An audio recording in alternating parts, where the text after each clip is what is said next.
There are things NASA tells the world, and then there are things NASA never talks about. Most people think they know what happens in space. Rockets, satellites, moon missions, Mars rovers. That is what they show you on the news. That is what they want you to believe. But deep inside the classified files of one of the most secretive programs ever created, there is a story that was never supposed to reach your ears, a story about a man, a mission, and a partner who was not human. Her name was never released to the public, her species was never confirmed, and the mission she was part of, officially it does not exist. But it happened. And the man who lived through it, he remembers every single second. Today, you are going to hear 3 things that will completely change how you think about space, about NASA, and about what is really out there beyond the stars. First, there is a space station that does not appear on any public map. It sits in a region of space that most governments pretend is empty. Second, the crew assigned to that station was not entirely human. And that was not an accident. Third, the woman assigned as his partner knew things about Earth that no alien should ever know. Things that suggested she had been watching. For a very long time. This is not a theory. This is not a rumor. This is the story of one man who was sent into the unknown and came back changed forever. Short sentences. Simple words.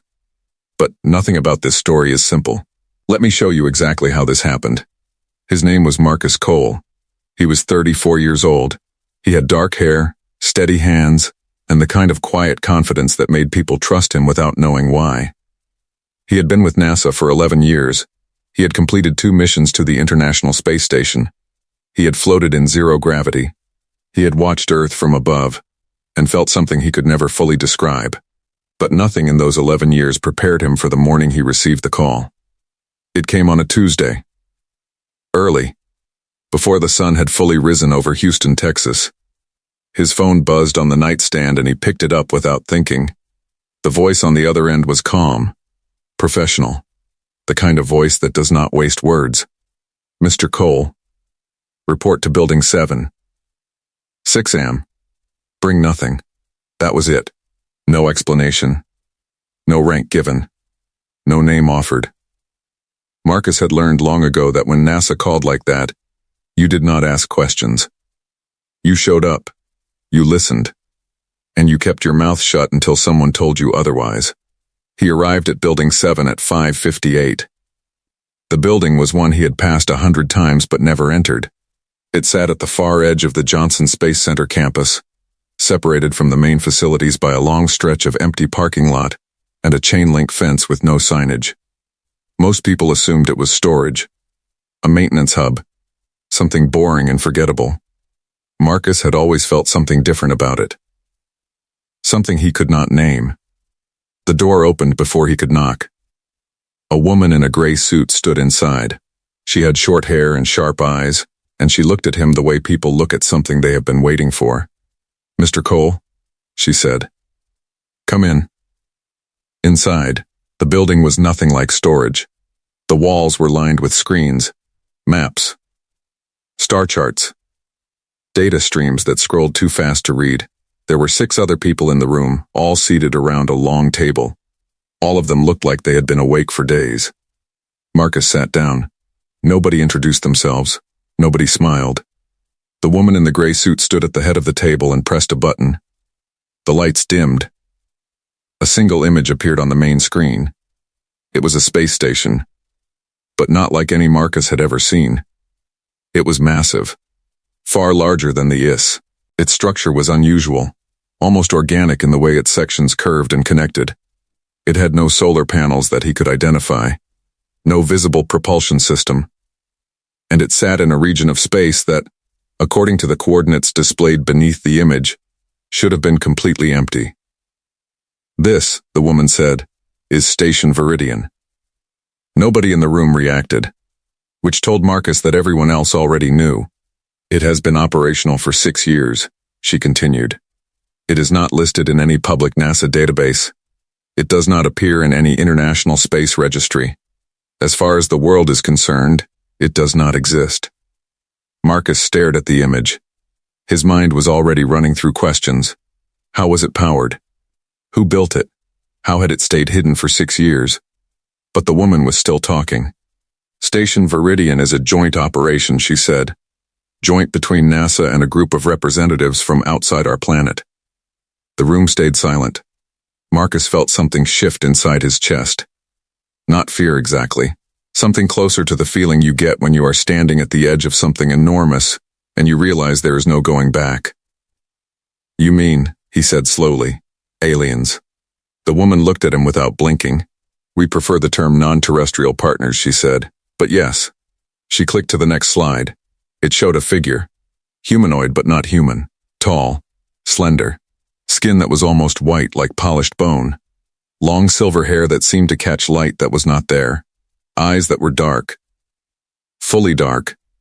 No visible iris or pupil, just deep black that somehow still managed to look intelligent. Aware. Alive. This is Aelith, the woman said.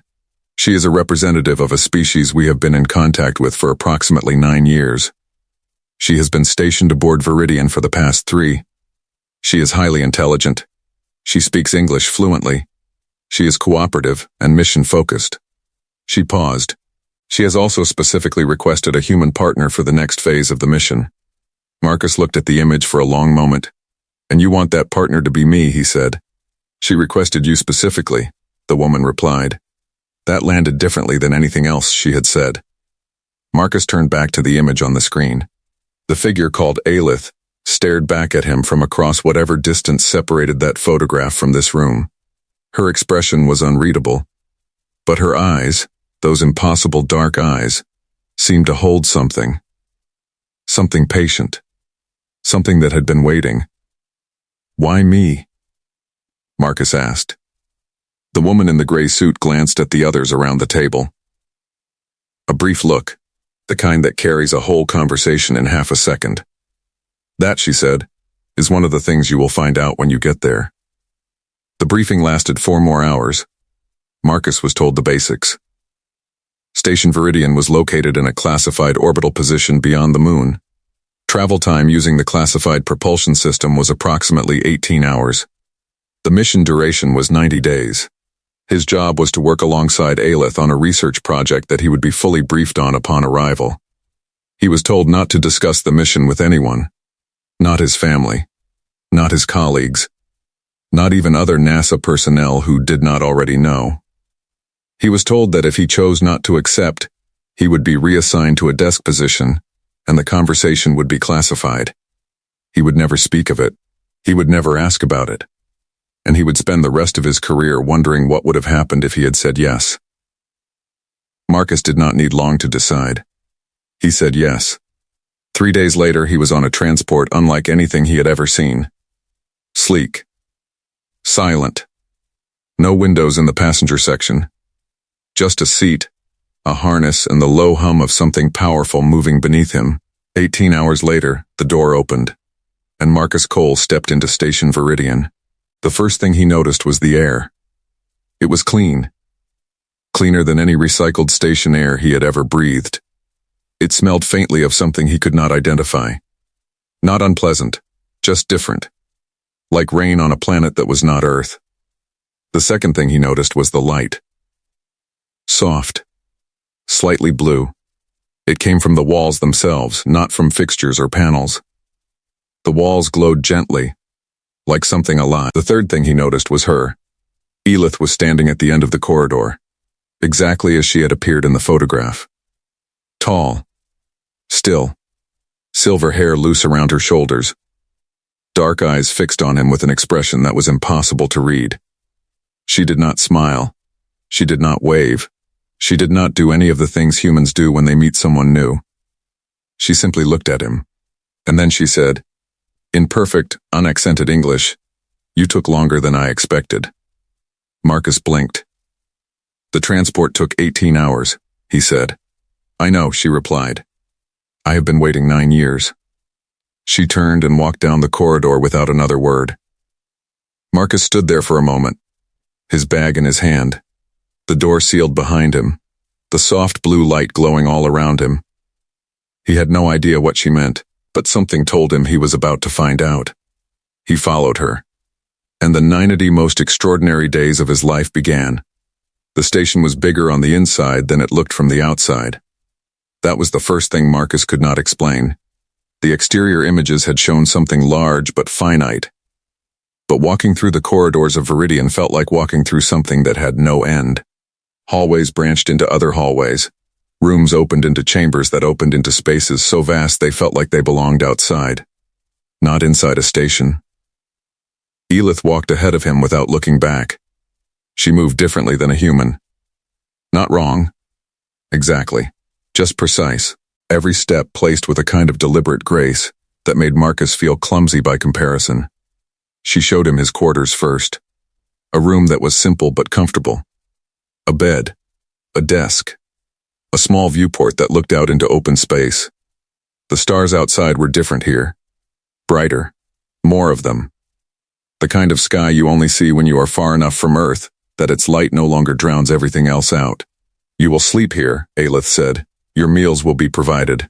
The station adjusts to human biological needs. Temperature. Oxygen levels. Gravity. You will not be uncomfortable. Thank you, Marcus said. She looked at him for a moment. Humans say that often, she said. Thank you. For things that are simply practical. It is polite, Marcus said. Politeness, she repeated, as if testing the word. I have studied it. I do not always understand its purpose. It makes people feel seen, Marcus said. Like they matter. She considered that. Then she turned and walked back into the corridor. Come, she said. I will show you the research bay. The research bay was extraordinary. It occupied the central section of the station and it was enormous. Screens covered every surface, displaying data in formats Marcus had never seen. Some of it was in English. Some of it was in a script he did not recognize. Instruments and devices lined the walls, some familiar, some completely alien in design. In the center of the room was a large circular table with a holographic display that projected a slowly rotating model of something Marcus could not immediately identify. He stepped closer. It was Earth. But not Earth as it looked now. It was Earth as it had looked a very long time ago. The continents were in different positions. The oceans were different. The atmosphere was shown in layers, each one labeled in that unfamiliar script. What is this? Marcus asked. A record, Elith said. My people have been observing your planet for a very long time. How long? Marcus asked. She looked at the rotating model. Longer than your civilization has existed, she said simply. Marcus stared at the image. He had 100 questions. But something about the way she said it, so matter-of-fact, so without drama, made him hold them back. He had a feeling that with Elith, patience would get him further than urgency. What is the mission? He asked instead. What are we actually here to do? She moved to one of the screens and pulled up a file. It was dense with data, charts, graphs, readings he could not interpret. Your planet is changing, she said. Faster than it should. Faster than natural cycles account for. My people have been monitoring these changes for decades. We have seen this pattern before. On other worlds. What happened to those worlds? Marcus asked. She was quiet for a moment. Some survived, she said. Some did not. The weight of that settled over the room like something physical. And the mission? Marcus pressed. We are trying to understand why the change is accelerating, she said, and whether it can be slowed.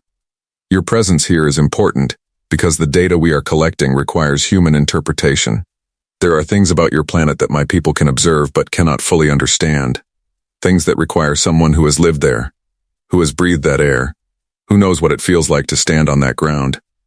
She turned and looked at him directly. That is why I requested you specifically. Because I am human? Marcus said.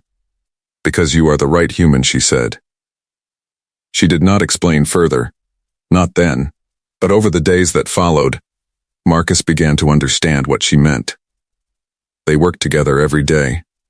Long hours in the research bay, going through data, cross-referencing readings, building models. Elith was brilliant in a way that was almost overwhelming.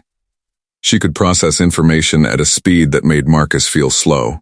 She could hold dozens of variables in her mind simultaneously and see patterns that took him hours to find with computer assistance.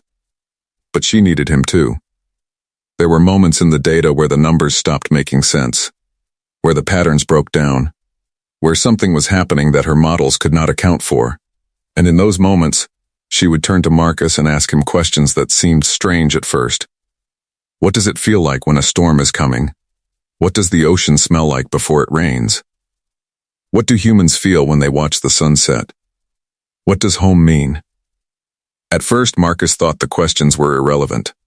Poetic, maybe, but not scientific. But slowly he began to understand. She was not asking for poetry. She was asking for data. Data that could not be measured with instruments. Data that lived in human experience and human memory and human feeling. She was trying to understand Earth from the inside. And Marcus was the only one who could give her that. They fell into a rhythm. Work. Questions. Silence. More work. Aelith did not make small talk. She did not laugh. She did not share personal stories the way humans do to fill space. But she listened. Deeply. When Marcus spoke, she gave him her full attention in a way that most humans never managed. He found himself talking more than he expected. About his childhood in Ohio. About the first time he saw a space shuttle launch on television and felt something ignite inside him. About his mother, who had always told him he was meant for something bigger than he could see yet. Aelith listened to all of it without interrupting. One evening, as they sat in the research bay with the holographic Earth rotating slowly between them, she said something that stopped him cold. "Your mother was correct," she said. Marcus looked up. "What?" "She said you were meant for something bigger than you could see," Aelith said. "She was correct. We have known about you for a long time, Marcus Cole. Long before NASA selected you. Long before you applied. We identified you when you were 11 years old." The room felt very still. "What do you mean you identified me?" Marcus said slowly. Aelith looked at him with those dark, unreadable eyes. "There are certain humans," she said, "who carry something we do not fully understand. A quality. A frequency, perhaps, though that is not quite the right word. Something that makes them capable of bridging the gap between your world and ours. Of understanding things that most humans cannot." She paused. "You are one of those humans. You have always been one of them. We have been waiting for the right moment to bring you here." Marcus sat very still. "You have been watching me," he said. "Since I was 11. "Yes," she said, without apology, without hesitation. "That should terrify me," Marcus said. "Does it?" she asked. He thought about it honestly. "No," he said, "and I am not sure what that says about me." For the first time since he had arrived on Station Viridian, something shifted in Aelith's expression. It was not quite a smile, but it was something close to one. "It says," she replied, "that you are exactly who we thought you were." By the third week, Marcus had stopped counting the hours. Time moved differently on Viridian. There was no sunrise, no sunset, no natural rhythm to pull the body through the day. The station maintained a 24-hour cycle artificially, dimming the corridor lights at what it designated as night, and brightening them again at what it called morning. But Marcus found himself sleeping less and working more, pulled forward by something he could not name. Curiosity, maybe. Or something deeper than that. The research was expanding. What had started as data analysis had grown into something far more complex. Aelith was showing him things that no human had ever seen. Records that her people had kept for thousands of years. Observations of Earth going back further than human history. Images of continents before they had their current names. Recordings of events that matched things Marcus recognized from ancient texts and mythology. "This," Aelith said one morning, pulling up a recording that showed a massive volcanic event, "is what your people call the Great Flood. Multiple civilizations recorded it. They interpreted it through the lens of their beliefs. But it was a geological event. We recorded it in real time." Marcus stared at the footage. It was grainy, clearly ancient technology, but unmistakable. Coastlines disappearing, water rising, a world being reshaped. You were there, he said. We were observing, she said. We do not interfere. That is a rule we hold very seriously. Why? Marcus asked. She was quiet for a moment. Because we made the mistake of interfering once, she said. On another world. Long ago. We thought we were helping. We were not. The consequences lasted for centuries. What happened? Marcus asked. She looked at him steadily. The civilization we tried to help became dependent on us. They stopped developing on their own. They stopped solving their own problems. When we eventually withdrew, they collapsed. They had forgotten how to survive without us. She turned back to the screen. We will not make that mistake again. Marcus thought about that for a long time. Is that why you are here now? He asked. Observing? Not interfering? Mostly, she said. Mostly, he repeated. What does mostly mean? She looked at him. It means that there are situations where the line between observation and interference becomes difficult to define clearly. Like this mission? Marcus said.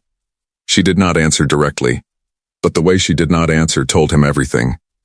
Something was different about this mission. Something had changed the calculation for her people. Something had made them decide that pure observation was no longer enough. He did not push her on it. Not yet. Instead, he kept working. And watching. And learning. Aelith was not the only non-terrestrial presence on the station. There were others. Marcus had glimpsed them in corridors, in other sections of the station that he had not yet been given access to. Different from Aelith. Different shapes, different ways of moving, some barely humanoid at all. He asked her about them one afternoon. There are representatives from 7 different species on this station, she said. All of them have been in contact with your planet at various points in your history. All of them have a stake in what happens to Earth. A stake, Marcus said. What kind of stake? Your planet is not isolated, Aelith said. It exists within a network of worlds. What happens on Earth affects other systems. The energy your planet produces, the changes in its atmosphere, the shifts in its electromagnetic field, these things ripple outward. They affect us. They affect others. So this is not just about saving Earth, Marcus said slowly. This is about protecting everyone else too. Yes, she said simply. Marcus sat back. The scale of it was almost too large to hold in his mind. He had come here thinking this was a mission about one planet, one species, one problem. But it was so much bigger than that. Why didn't NASA tell me any of this? He asked. Because NASA does not know all of it, Aelith said. Your agency knows we exist. They know about the station. They know about the research. But the full scope of what is at stake, the network of worlds, the history, the consequences, they do not have that information. Why not? Marcus asked. Because they were not ready for it, she said. Humans receive information in stages. Too much at once causes panic, causes poor decisions, causes exactly the kind of chaos that makes the problem worse. And I am ready for it? Marcus said. She looked at him with those dark eyes. You are here, she said. That is the answer. That night, lying in his bunk and staring at the stars through his viewport, Marcus thought about everything she had told him. About the network of worlds. About the ripple effects. About the fact that Earth's fate was connected to the fate of civilizations he had never heard of, never imagined, never dreamed existed. He thought about his mother. About her telling him he was meant for something bigger. He had always assumed she meant something bigger within the human world. A great career. A great discovery. Something that would put his name in history books. He had never imagined she might have been describing something like this. He fell asleep to the sound of the station humming softly around him, and he dreamed of a sky full of worlds, all of them watching, all of them waiting, all of them connected by threads too fine to see but too strong to break. It happened on day 47. Marcus was in the research bay, running a routine analysis on atmospheric data, when the screens changed. All of them. Simultaneously. The calm blue data streams were replaced by something urgent. Red. Pulsing. numbers climbing faster than they should. Aelith was across the room in an instant. She moved to the central console and her hands flew across the controls with a speed that Marcus could barely follow. "What is happening?" he asked. "The acceleration," she said. "It has spiked." "How much?" She looked at the numbers, and for the first time since Marcus had met her, he saw something in her expression that he had not seen before. Fear. "Significantly," she said. The next 6 hours were the most intense of Marcus's life. The entire station shifted into a state of focused urgency. Representatives from all 7 species converged on the research bay. The room that had been quiet and methodical became loud with activity, with voices and languages Marcus did not understand, with data being shared across screens faster than he could process. Aelith translated for him when she could. The spike in the acceleration was not natural. Something had triggered it. Something specific. Something that had happened on Earth in the past 72 hours. "What happened on Earth?" Marcus asked. "A test," she said. "A weapons test, underground, in a region of significant geological sensitivity." "Which country?" Marcus asked. She looked at him. "That information is classified even here," she said. "What matters is the effect. The test destabilized a fault line that connects to a much larger system. The energy released has accelerated the process we have been monitoring." "By how much?" Marcus asked. She told him. He sat down. The number she gave him was not abstract. It was not a percentage or a projection. It was a timeline. A specific, terrifying timeline for how long Earth had before the changes became irreversible. "Can it be stopped?" Marcus asked.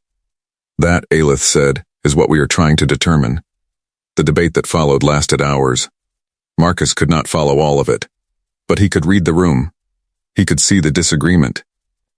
Some of the representatives wanted to intervene directly, to use technology that could counteract the destabilization, to step in and fix what had been broken. Others were against it, firmly, passionately. The rule of non-interference was not just a guideline for them. It was something deeper, something almost sacred. Aelith stood in the middle of it, translating, mediating, arguing her own position in a language Marcus could not understand but whose urgency he could feel. Finally, she turned to him. "They want to hear from you," she said. Marcus blinked. "From me? You are the human representative on this station," she said. "They want to know what you think, what you would choose." The room went quiet. Every eye, human-shaped and otherwise, turned toward him. Marcus stood up slowly.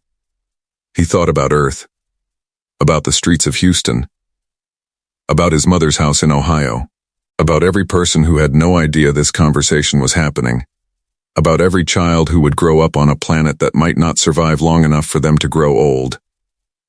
He thought about what Aelith had told him, about the civilization that had been helped and had collapsed, about the danger of dependence, about the cost of interference. And then he thought about something else, about the difference between interference and partnership, about the difference between doing something for someone and doing something with someone. He spoke slowly, carefully, in the simplest words he could find. "I think," he said, "that there is a difference between taking over and helping. I think if you use your technology to fix this without us knowing, without us understanding, without us being part of the solution, then you are doing the same thing you did before. You are making us dependent. You are taking away our chance to learn." He paused. "But if you show us, if you teach us, if you bring us into this as partners, not as children being rescued, then maybe we can fix it ourselves with your guidance. And maybe we will be stronger for it." The room was silent. Aelith looked at him for a long moment. Then she turned back to the others and spoke. Marcus did not know what she said, but when she finished, the room shifted. The tension did not disappear. But something changed. A decision was being made. Later, when the others had dispersed and it was just the two of them in the research bay, Aelith stood beside him and looked at the data on the screens. "What did you say to them?" Marcus asked. "I told them what you said," she replied. "And I told them that you were proof that it was possible." that a human could understand the difference between rescue and partnership. Did they believe you? Marcus asked. Enough of them did, she said. She was quiet for a moment. You should know, she said, that what you said in that room will be recorded. It will be part of the archive. Long after you are gone, what you said today will still exist. Marcus looked at her. Is that good or bad? He asked. It is significant, she said. Which is better than either. The plan took shape over the next 2 weeks. It was not simple. Nothing about it was simple. But it was elegant in the way that the best solutions always are. Not a dramatic intervention.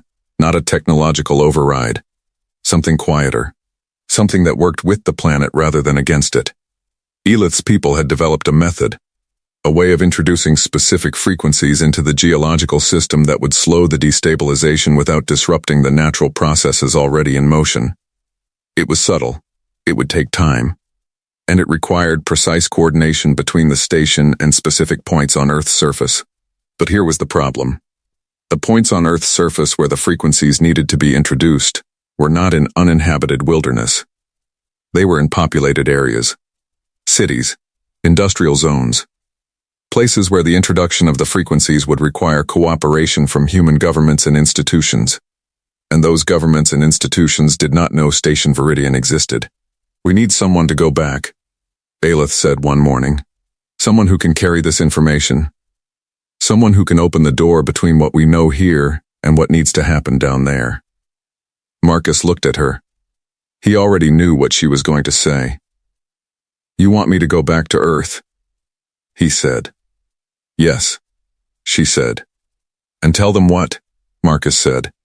That I have been on a secret space station with aliens for the past 2 months? That the planet is in danger? That we have a plan but it requires cooperation from governments that do not even know this station exists? Yes, she said again. Simply. Without irony. Marcus laughed. It was not a happy laugh. It was the laugh of someone who can see exactly how impossible something is, and has decided to do it anyway. They will think I am crazy, he said. Some will, Elith agreed, but not all, and not the ones who matter. She moved to a drawer in the research bay and removed something. A small device, flat, smooth, about the size of a playing card. It glowed faintly with that same soft blue light that filled the station's corridors.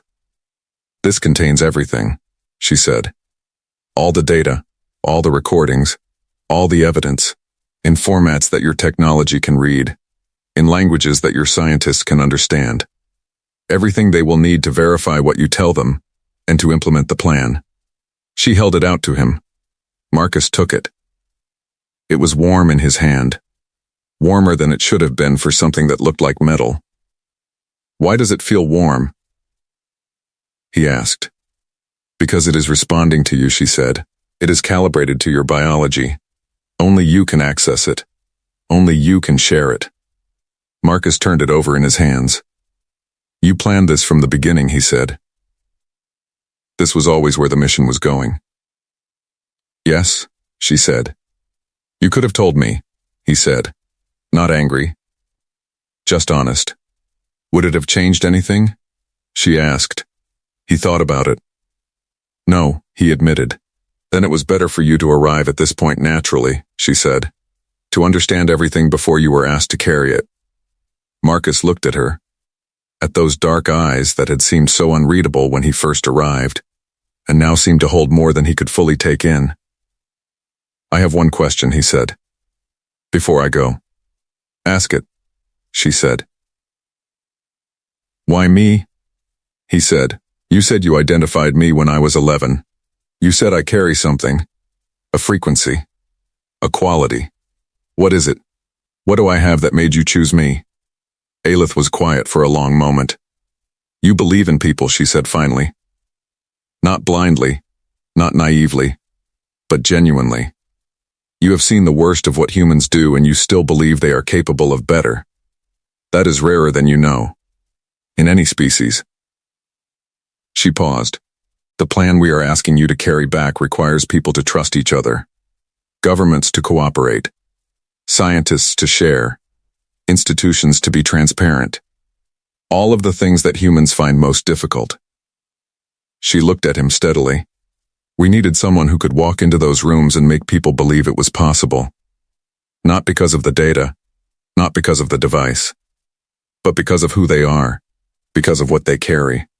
Marcus was quiet. No pressure, he said finally. And this time, Aelith did smile, a real one, small and brief, and entirely unexpected. But real. You will be fine, she said. We have been watching you for 23 years. We are quite confident. Marcus returned to Earth on a Thursday morning. The transport set him down in a field outside of Flagstaff, Arizona, just before dawn. The air hit him like something physical. Thick. Warm. Full of smells he had forgotten. Grass. Soil. The faint trace of rain from the night before. He stood in that field for a long time before he moved. He had been gone for 61 days. Officially, according to NASA's records, he had been on a routine research assignment at a remote facility. Nobody had been told otherwise. His apartment was exactly as he had left it. His car was in the parking lot. His phone had 67 unread messages. He ignored all of it. He had one job now. One mission. And he had to do it right. The first meeting was the hardest. He requested an emergency briefing with the senior director of NASA's Classified Programs Division, a man named Hargrove, 60 years old, 30 years with the agency, the kind of man who had heard everything and believed almost nothing. Marcus sat across from him in a small conference room and placed the device on the table between them. Hargrove looked at it, then at Marcus. What is that? He said. Everything, Marcus said. Everything you need to know. Everything you need to do. And everything that happens if we do nothing. Hargrove did not reach for it immediately. Talk to me first, he said. So Marcus talked. He talked for 3 hours. He told Hargrove everything. The station. Aelith, the 7 species. The network of worlds. The acceleration. The weapons test. The plan. All of it. In simple, clear, direct language. No drama, no embellishment. Just the truth, laid out as plainly as he could manage. Hargrove listened without interrupting. His expression did not change much. But his eyes did. Slowly, over the course of those 3 hours, something shifted in them. The professional skepticism did not disappear. But something else appeared alongside it. Recognition. When Marcus finished, Hargrove was quiet for a long time. How long have you known about Viridian? Marcus asked. Hargrove looked at him. Longer than you have, he said quietly. Then you know I am telling the truth, Marcus said. I know you were on that station, Hargrove said. I know what you were sent there to do. What I did not know, he said, picking up the device carefully, was that they were going to send you back with this. They trust us, Marcus said. Or, they are willing to. But we have to meet them halfway. Hargrove turned the device over in his hands. It glowed softly in the fluorescent light of the conference room. Warm, patient, waiting. This is going to be the hardest thing we have ever done, Hargrove said. Yes, Marcus agreed. Getting governments to cooperate, getting institutions to share, getting people to believe something this big without panicking. Yes, Marcus said again. Hargrove looked at him. Why did they choose you for this? He asked. Marcus thought about Aelith's answer, about believing in people, about carrying something that made cooperation possible. Because I think we can do it, Marcus said simply, and apparently that matters. Hargrove was quiet for another moment. Then he set the device down on the table and straightened in his chair. All right, he said.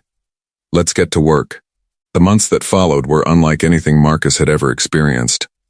Quiet meetings in government buildings, careful conversations with scientists who had spent their careers being told to stay within the boundaries of what was officially known. Slow, painstaking work of building trust between people who had every reason to be suspicious of each other. It was not dramatic. There were no explosions, no alien ships appearing over cities, no public announcements, just people sitting in rooms looking at data and slowly, reluctantly choosing to believe. The plan began to be implemented, quietly, in stages. The frequencies were introduced at the designated points. The destabilization began to slow. Not quickly, not dramatically, but measurably. The data showed it. The scientists confirmed it. The process was working. Earth did not know it was being saved. Not yet. Maybe not for a long time. But it was. And Marcus Cole, who had grown up in Ohio watching shuttle launches on television and dreaming of something bigger, stood in a field outside of Flagstaff one evening and looked up at the sky. Somewhere up there, Station Viridian was still orbiting. Still watching. Still working. And somewhere on that station, Aelith was looking at data streams and asking questions that only a human could answer. He thought about what she had said. About the archive. About his words being recorded. About the fact that long after he was gone, what he had done would still exist. He had spent his whole life wanting to matter, wanting to be part of something bigger than himself. He had not imagined it would look like this. Quiet meetings. Careful conversations. A small warm device passed across a conference table. But then, the most important things rarely looked the way you imagine them. He looked up at the stars for a long time. Then he went back inside. There was still so much work to do. Here is the thing about Marcus Cole's story that nobody talks about. It did not end when he came back to Earth. It did not end when the plan was implemented. It did not end when the data showed the destabilization slowing. It is still going. Because the truth that Aelith gave him was not just a plan for one crisis. It was a door. A door that once opened, could not be closed again. The network of worlds that she described is not a fixed thing. It is not a council sitting in judgment of humanity. It is something more like a community. Imperfect, complicated, full of disagreements and different perspectives and competing interests, but a community nonetheless.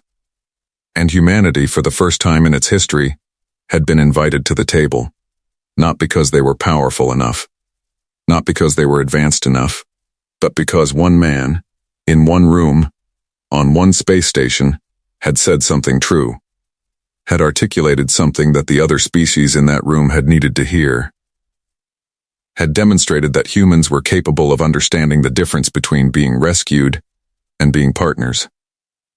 That moment changed everything. Not loudly, not visibly, not in any way that would make the evening news, but in the quiet, patient way that the most important changes always happen. Marcus never became famous for what he did. His name never appeared in any public record connected to Station Viridian. The mission remained classified. The device remained in a secure facility. The cooperation between governments that followed was attributed to other causes, other initiatives, other explanations that the public could accept without knowing the full story. But the people who knew, knew. And Aelith, on her station above the world, continued her work, continued watching, continued asking questions that only a human could answer. She had waited 9 years for Marcus Cole. She would wait as long as necessary for what came next. Because that is the thing about a network of worlds. It is not built in a day. It is not built in a lifetime. It is built across generations, across centuries, across the slow accumulation of moments where someone chose trust over fear, partnership over isolation, hope over despair. Marcus had been one of those moments. He would not be the last. The opening hook of this story asked you to consider what NASA tells the world and what it does not. It asked you to think about the gap between the official story and the real one. Here is the final thought to carry with you. Every civilization that has ever reached out across the stars has had to make a choice. Stay isolated and safe. Or reach out and risk everything. The ones that reached out are still here. The ones that stayed isolated are not. Earth is at that crossroads right now. Not in the story of Marcus Cole. In reality. In the choices being made every day about how we treat each other, how we share knowledge, how we respond to challenges that are bigger than any one nation or any one generation. The aliens in this story are fictional. But the choice they represent is not. If this opened your eyes, even a little, to the possibility that we are capable of more than we think, then this story did exactly what it was meant to do. Before you go, let's take a moment to look at what this story really gave us. Marcus Cole went into space as an astronaut and came back as something more. A bridge. A translator. Not between languages, but between worlds, between what humanity is and what it could become. Elith waited 9 years for the right human. Not the smartest, not the most powerful, the one who still believed in people. That is the detail that stays with you. The plan that saved Earth was not a weapon. It was not a technology. It was a conversation. A choice to trust. A decision to work together instead of waiting to be rescued. And the most important moment in the entire story happened in a quiet room. With no cameras, no audience, and no applause. Just one man saying something true. That is how the biggest things actually happen. If you made it this far, you are exactly the kind of person this channel exists for. Someone who wants more than surface-level stories. Someone who wants the kind of science fiction that makes you think about the real world differently. So here is what I want you to do right now. Hit that subscribe button. Because we have more stories like this one coming. Stories that go deeper. Stories that ask bigger questions. Stories that stay with you long after the video ends. Leave a comment below with this. If you were Marcus Cole, would you have gone back to Earth? Or would you have stayed on the station? I genuinely want to know. Every comment gets read. And if you want to go even deeper, check out the next video on this channel. It is another Hi-Fi story that picks up on a theme from this one. The idea that humanity's greatest strength is not its technology or its weapons.